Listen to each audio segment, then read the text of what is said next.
All right, everybody, we got a lot to get to today.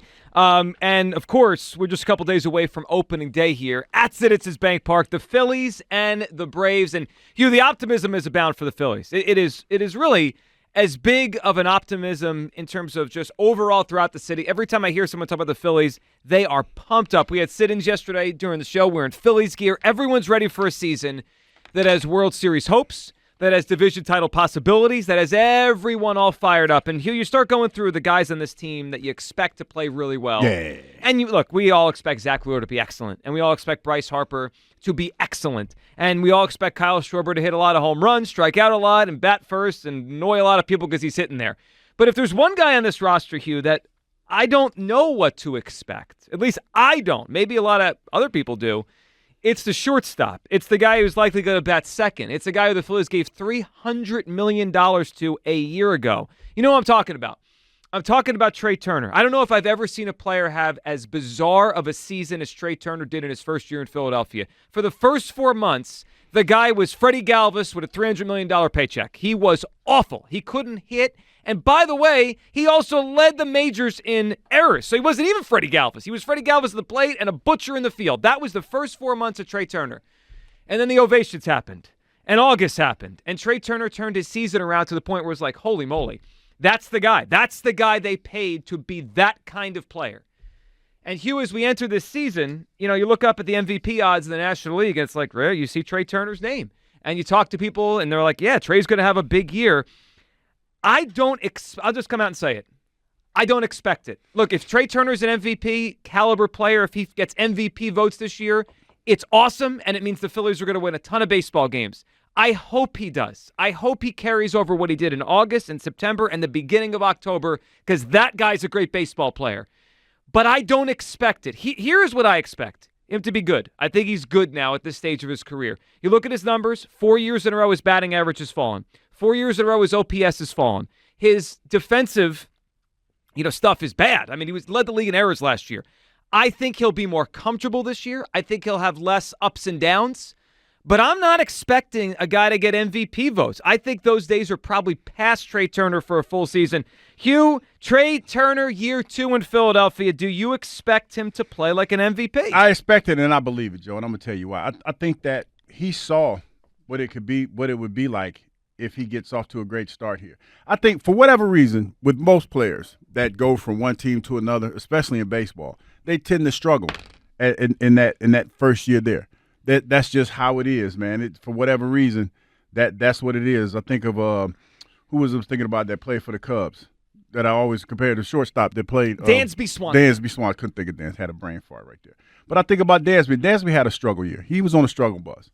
And I think that when people gave Trey Turner that ovation, it helped him out tremendously.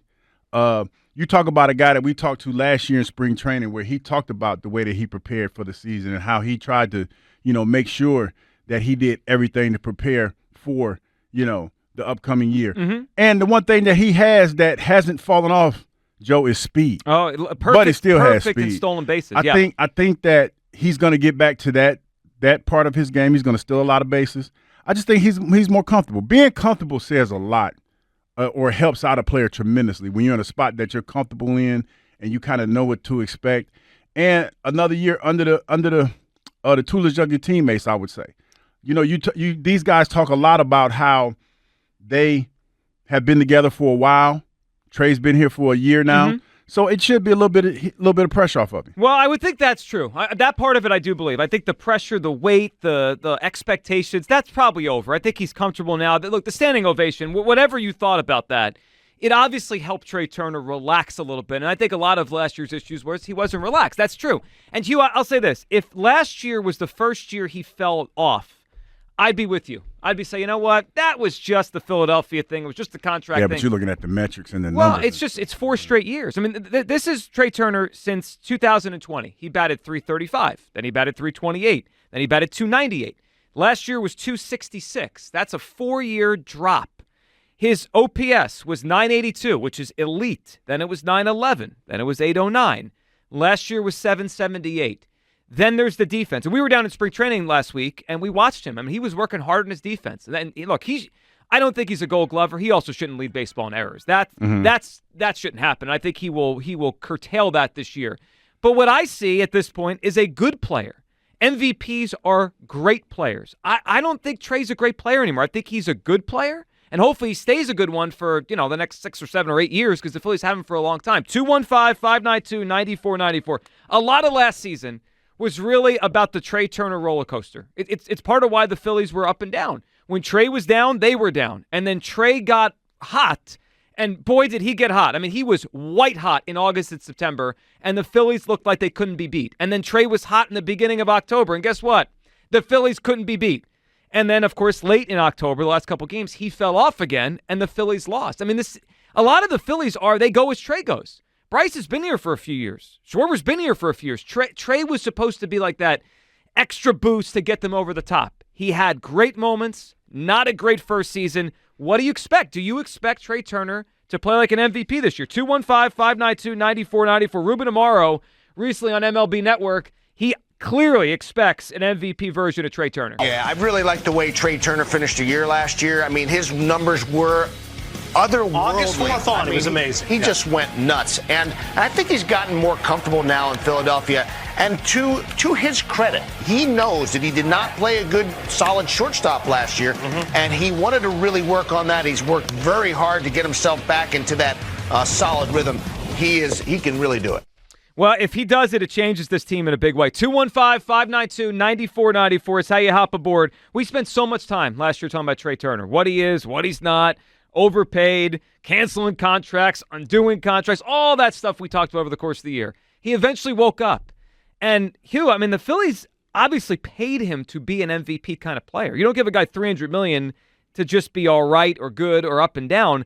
I'm sure, Hugh, the Phillies are probably expecting him to have at least one more of those special kind of seasons. Yeah, and they're expecting, like, when you look at this team as a whole, and you look at the power outage that they had, that's the word that I like to use, especially when you talk about the months that they had where none of the big hitters were doing a whole lot. They're not expecting that to happen this year, especially when you talk about the fact that Bryce Harper's healthy now. So it's one of those things where that's probably one of the main reasons why the Phillies didn't go out and make a whole lot of moves in offseason, because they felt like they had the guys here. They had a pretty good team, and the only thing they needed to do is just get past that power outage that they had last year. Yeah, and they need and I think there's a lot of hope out there that the Trey issues last year were just about the adjustment. And Hugh, you brought that up. I think a lot of people believe that. I don't know if that's true. I think that makes us feel better because then it's like, okay, that's over now. We're past that, and he's going to go back to being a great player. He is in his 30s now. He's a shortstop in his 30s. Those guys don't typically keep their super level of play we saw in their 20s. Now, again, I think Trey's still a good baseball player, but great and MVP is a different level. He was that in August. He was that in September, and he did it for early in October. I mean, some of his numbers in the first couple of series against Miami, against the Atlanta Braves, early in the Diamondback series, off the charts. That's how good Trey Turner was. Can he do it for a full season?